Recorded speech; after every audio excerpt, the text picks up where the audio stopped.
સામે આવી રહી છે। આપણે સૌથી પહેલા એ સંભળાવી દઈએ કે શક્તિસિંહ અત્યારે શું કહી રહ્યા છે। ફિલ્ડ ઊભું થવું જોઈએ, એટલે કે સમાન તક મળવી જોઈએ।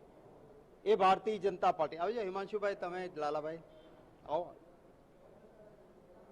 જે સમાન તક મળવી જોઈએ એ નહીં આપવાથી વિરોધ પક્ષ ચૂંટણી જ નહીં લડી શકે। અબ કી બાર 400 કે પાર, આવા અહંકાર હતા, જાણે ખિસ્સામાં સીટો હોય। કોંગ્રેસ મુક્ત ભારત, આવા બધા શબ્દો વાપરીને એમણે જે કર્યું હતું એ કર્યું કે કોંગ્રેસ પક્ષે લોકોના સમર્થનથી ચૂંટણી લડવા માટે નાણાં ભેગા કર્યા હતા કે ભાઈ ચૂંટણી લડીશું। 2017-18માં તમારા સંસદ સભ્યોએ 14,56,000 કેમ રોકડા આપ્યા હતા, એમ કરીને આ ચૂંટણી આવી ત્યારે અમારા 11 એકાઉન્ટ ફ્રીઝ કરી દીધા। ખાતામાંથી પૈસા ટ્રાન્સફર કરાવી નાખ્યા। તમામ એફડી છે ફ્રીઝ કરી કે રૂપિયો પણ ન વાપરી શકાય। અને ભારતીય જનતા પાર્ટી એમ માનતી હતી કે પૈસા વગર ચૂંટણી ક્યાં લડશે, આપણે 400 કે પાર થઈ જશું।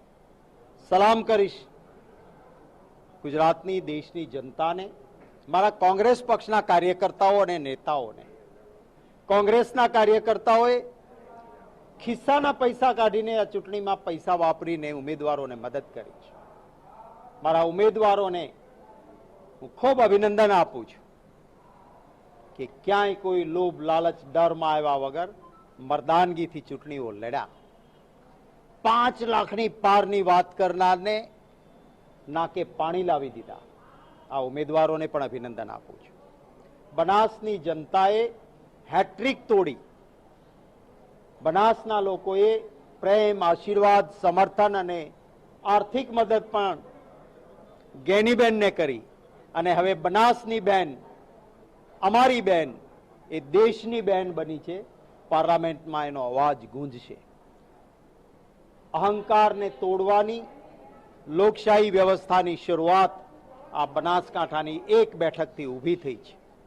તમામ જગ્યાએ તો કોંગ્રેસના કાર્યકર્તાઓનો આભાર અત્યારે શક્તિસિંહ માની રહ્યા છે। નીતિનભાઈ પટેલ, રાજ્યના પૂર્વ ડેપ્યુટી સીએમ, આપણી સાથે